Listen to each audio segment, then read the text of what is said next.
E hoje falta exatamente uma semana para o fatídico 1º de agosto, data em que entra em vigor o tarifaço, caso nada aconteça e Trump não recue até lá.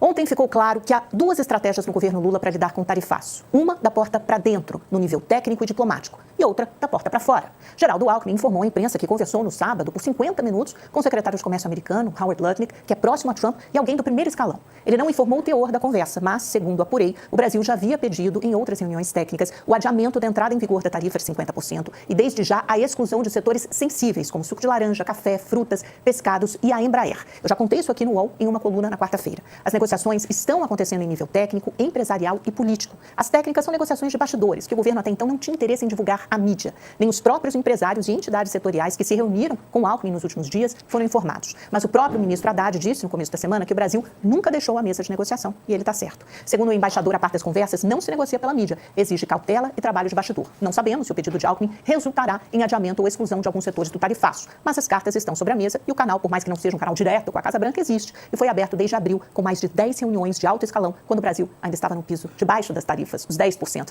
Parece um sonho, né? Perto do atual pesadelo.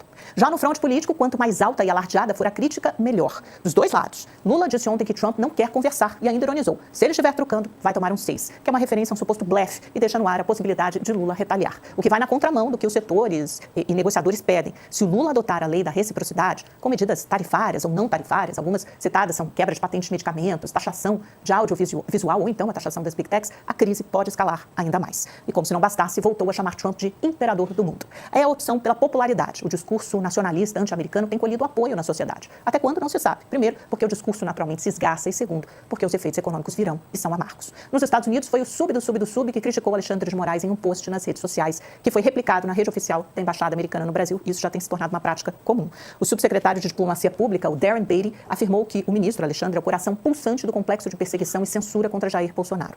Embora o Brasil não seja prioridade para os Estados Unidos, as relações entre países envolvem interesses. E, nesse sentido, talvez haja alguma coisa que nós possamos oferecer.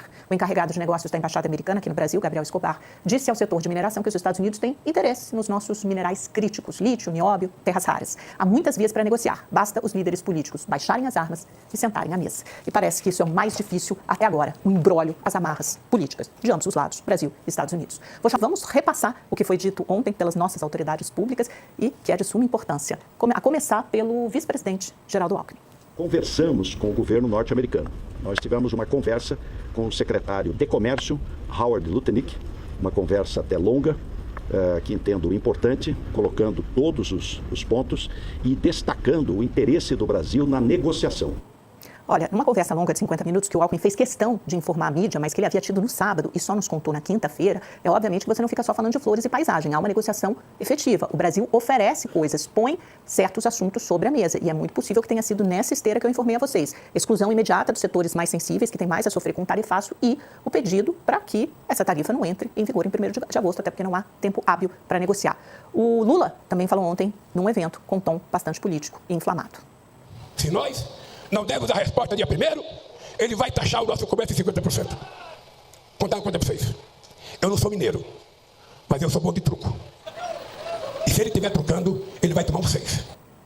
É aquela coisa, né? Trump e Lula sempre mantêm o tom político. Da mesma forma, Trump, na semana passada, e muitas vezes, defendeu o ex-presidente Jair Bolsonaro. E o Lula colhe os louros desse aumento repentino, que a gente não sabe se vai perdurar no tempo, de popularidade, justamente por esse movimento nacionalista, patriótico, em torno da proteção dos interesses dos empresários, dos empregos e da renda brasileira. Vamos ouvir também o que disse ontem o ministro Fernando Haddad.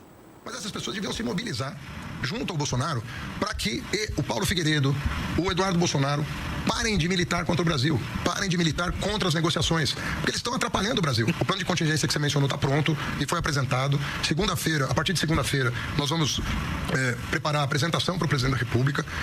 Tem medidas para todo gosto.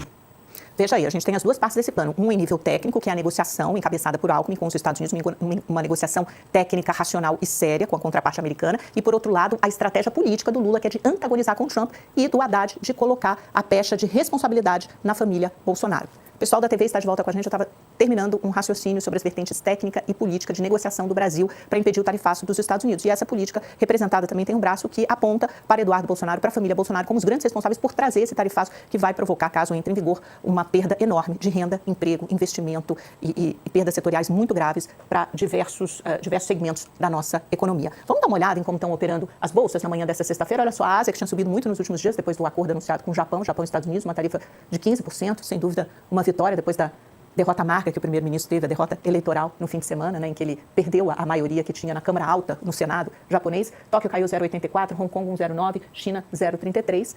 Vamos para a Europa, as negociações também mais em compasso de espera, um certo pessimismo, porque a semana inteira também a gente ficou anunciando, já saiu o acordo com a Europa, já saiu o acordo com a União Europeia, e ainda não saiu. Eles também estão na expectativa, 1º de agosto é um prazo para todo mundo, não é só para o Brasil, eu sempre lembro disso aqui. O único que sobe, a única bolsa que sobe ainda assim muito ligeiramente é Paris, com 0,08% de alta. E passando em revista também as bolsas americanas, numa semana importante, em que muitos balanços foram divulgados, S&P 500 e Nasdaq também batendo máximas históricas, Nasdaq pela primeira vez acima dos 21 mil pontos, subiu 0,18% ontem e S&P 500 0,07%, apesar de mais uma altercação ali entre Jerome Powell, que é o presidente do Banco Central americano, do Fed, e o Donald Trump. O Donald Trump ontem foi visitar a reforma que está sendo feita na sede do Fed, do prédio mesmo físico do Fed em Washington, que vai custar $2,5 bilhões e que tem sido palco de muito debate, tem dado muita repercussão, estão dizendo que é um valor altíssimo, que isso não foi todo informado. E aí o Donald Trump disse ontem para o Jerome Powell, olha, só que essa obra toda faraônica vai custar $3,1 bilhões. E o Powell ficou, como? Não é esse o número, vai custar $2,5 bilhões. E o Trump olhou para os papeizinhos dele, olha a cena, ele falou, não, eu tenho escrito aqui, são $3,1 bilhões. Aí o Powell olhou e falou assim, não, mas você está botando nessa conta um prédio que foi construído há 5 anos. Aqui nesse seu papel, né, nesse seu informe, constam 3 prédios, a gente está reformando 2. Esse outro que você adicionou à conta foi construído há 5 anos. Esse é o nível, é o tipo de narrativa sempre mentirosa, né, que a extrema-direita usa para, né, tirar o foco do assunto e para atacar os opositores. E por último, o Brasil. Vamos aqui com a Bolsa Brasileira ontem, também o dólar bem de lado, queda de 0,05, R$ 5,52, e o Bovespa queda de 1,15% aos 133 mil pontos. Está sentindo, claro, o peso da iminência do tarifaço.